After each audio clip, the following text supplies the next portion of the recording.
Hello everybody, welcome back to the Throttle House YouTube channel. We got an exciting project coming to you. We are doing a Star M28 cam on this 2024 Road Glide. This bike's a good friend of ours. We've already done quite a bit of work to it for him since he got it last year.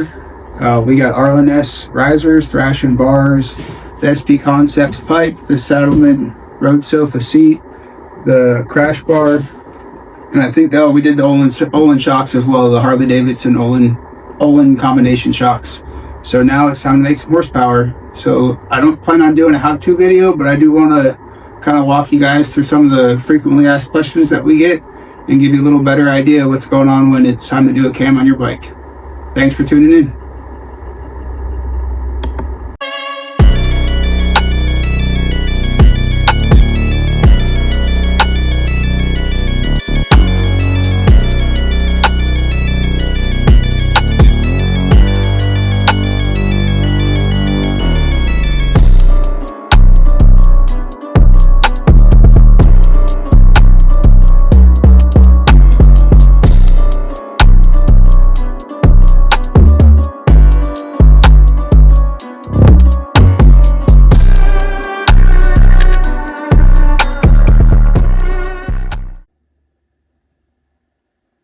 All right, everybody. So we got our cam and cam chest torn out of the motorcycle, as you can see, and I just wanted to walk through and kind of give you an idea of what we're doing when you come in and you ask us for a cam job. I know that the initial estimate sometimes can be a little bit overwhelming, especially if you don't know what the breakdown of all the different parts is. So I'm trying to put, I guess, like a picture, an image, or kind of give you a better idea what you're paying for when you come in. You say, hey, I want my bike to go fast, and we just give you a laundry list of parts that you don't ever really get to see because they go in the engine and they just stay there, other than you get the final product. So to start with, we got, I guess, the crown jewel we're working on. So this is the Star M28 cam. It's a 540 lift cam.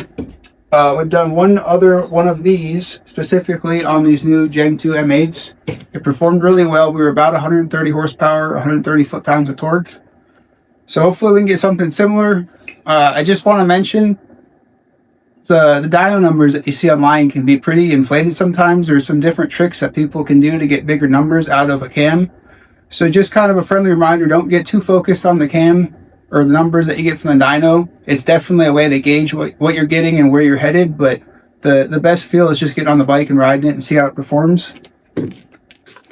You can kind of see the difference here in the different lift of the cam.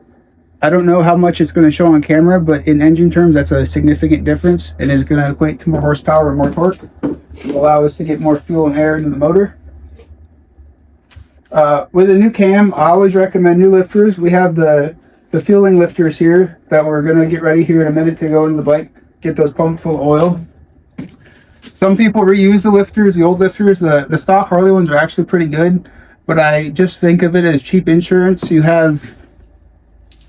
So this would be the old lifter, and it rides on the cam like this. And depending on the age and mileage and what's gone through the motor and just little bits of debris and stuff, I feel like it's just cheap insurance. These can wear out. They can explode potentially if it goes really bad.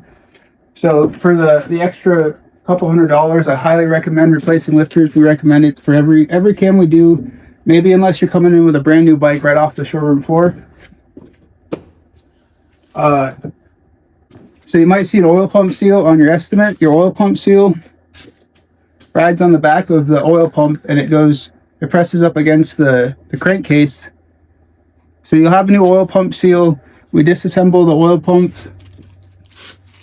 We're just looking for any wear, grooving, anything unusual on your pump body or on the rotors themselves.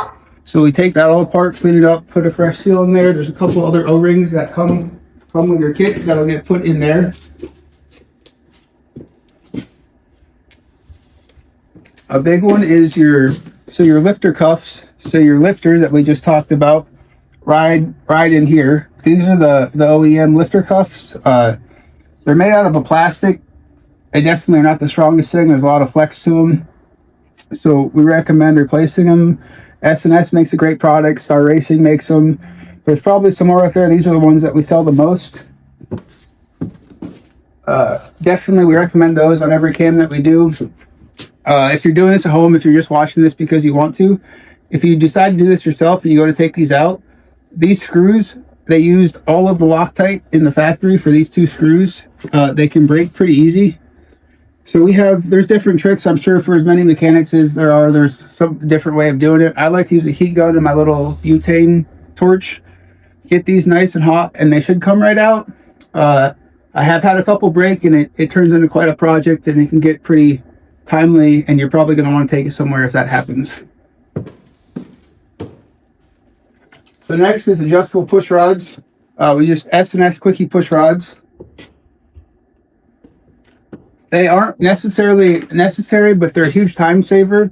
So for those of you that don't know how a push rod, or what it does, so it drives basically the lifters push the push rods push the rocker arms, and that's what makes your valves go up and down. So a stock push rod is a fixed push rod. And then the Quickie ones, you can see, so it moves, and then you'll turn it out, and you can change the adjustment as it threads out, and they get longer and shorter. The biggest benefit to that is it's a huge time saver. If you decide to go with a fixed push rod, then the rocker arms and everything up top has to come off. So we pretty much sell Quickie push rods on just about every build we do. Depending on your application, Fueling makes a really nice solid push rod. Depending on what you're looking for, what your application is, but this will work for 99% of our customers.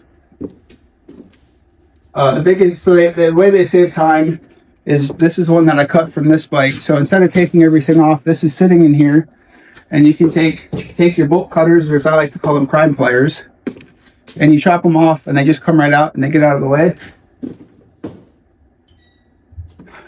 Next, so this is your inner cam bearing. This gets pressed into the case back in here. I don't know if the camera will be able to catch it, but it sits right back in there. That gets replaced on every cam we do. Kind of the same idea, cheap insurance. It's part of the job. And that comes with your S&S cam install kit, which comes with your cam cover gasket and a couple other O-rings. And then finally, this is our crank runout tool. We check crank runout and everything that we do. Harley spec for an M8 motor is 12 thousandths. It's pretty high, but that's what the Harley spec is. This one rode right out just under 4 thousandths, so he's good to go, and we'll be able to put this back together. And I think that's about it. So keep following along. We'll get this bike put back together and see what it does.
Alright, that's a wrap on the cam install on the 2024 Road Glide. The dyno appointment for that bike isn't for a couple of weeks, but when we get that back, we'll get some numbers posted so everybody can see how it performed. While I got you here, I just wanted to mention a couple other things going on around the shop. The shop just got an engraver in, so we're doing a whole bunch of cool stuff with that. As you can see, we got this Throttle House Derby cover and this really dope mug. We got big plans for that. There'll be a whole bunch of Throttle House products coming your way, and we'll also be able to do custom engravings for pretty much whatever you want on whatever you want. Other than that, our website released a few weeks ago, throttlohouseparts.com. So now you have access to everything that we can get online. You can come get it through us, support your local motorcycle shop, and pick it up in store. Finally, there's a whole bunch of stuff on sale. We're trying to make some space for the upcoming riding season and get some new goodies in here for everybody. With that being said, I know we're kind of in the dead of winter right now, but spring's not too far off. So get your bike in here before we get too busy and you're not missing out on those first warm days come spring. Thanks for tuning in. Don't forget to like, share, and subscribe, and we'll see you out on the road.